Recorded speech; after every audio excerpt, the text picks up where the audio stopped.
A blessed day po sa inyong lahat. Ngayon po ay araw ng linggo, ikawalong linggo sa karniwang panahon.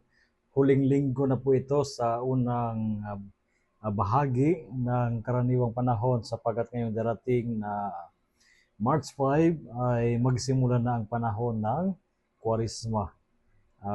Muli mga kapatid, welcome sa ating social media apostolate na Salmot Salita. Ngayon po ay March 2, 2025.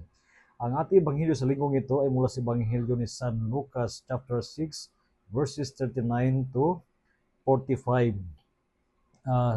Sinabi ni Jesus sa ebanghelyo sa pamagitan ng isang talinghaga, "Can a blind person guide a blind person?" Ang isang bulag na tao ba ay maaari makapag-akay ng isa pang bulag? Will not both fall into a pit? Hindi ba yung dalawa, ang bulag ay maaring mahulog sa kanal, no? No disciple is superior to the teacher, but when fully trained, every disciple will be like his teacher. Isa sa mga mahalaga sa ebanghelyo nito na paalala sa atin ay una, napakahalaga na sana sa buhay natin ay nakikita natin yung dapat natin makita, ang mga katuruan ng ating Panginoon sa nakasinto tayo sa katotohanan.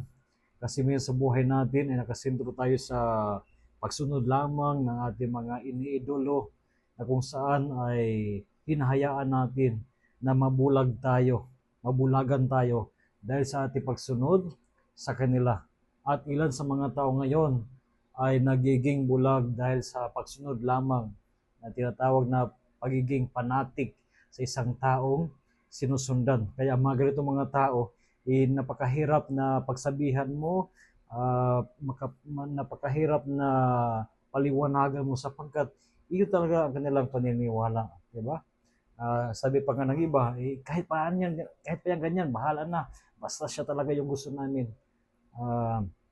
Kung ganun yung buhay natin, kung tayo nga ay kabilang sa mga bulag, paano tayo makakaakay sa isang tao na ganun din ang kanyang sitwasyon bilang isang tao. Sana sa buhay natin bilang mag-Kristiyano ay hayaan natin maliwanagan tayo ng presensya ng salita ng ating Panginoon. At lalo na sa panahon ng Kwaresma, sa ating pagpasok, naway tulungan tayo sa magitan ng sakripisyo, penitensya, na maalis sa atin kung anuman ang dahilan ng ating pagkabulag. So again, a blessed day sa inyong lahat at pagpalay kayo ng Panginoon sa araw na ito. Ingat po kayo lagi at dalangin ko na ang bawat sa inyo ay laging nasa mabuting kalagayan. So if you like this video, Salmo Salita, pakibahagi at gawin nating viral ang salita ng Diyos sa larangan ng social media. So again, a blessed Sunday sa inyong lahat at ingatan lagi kayo ng ating Panginoon.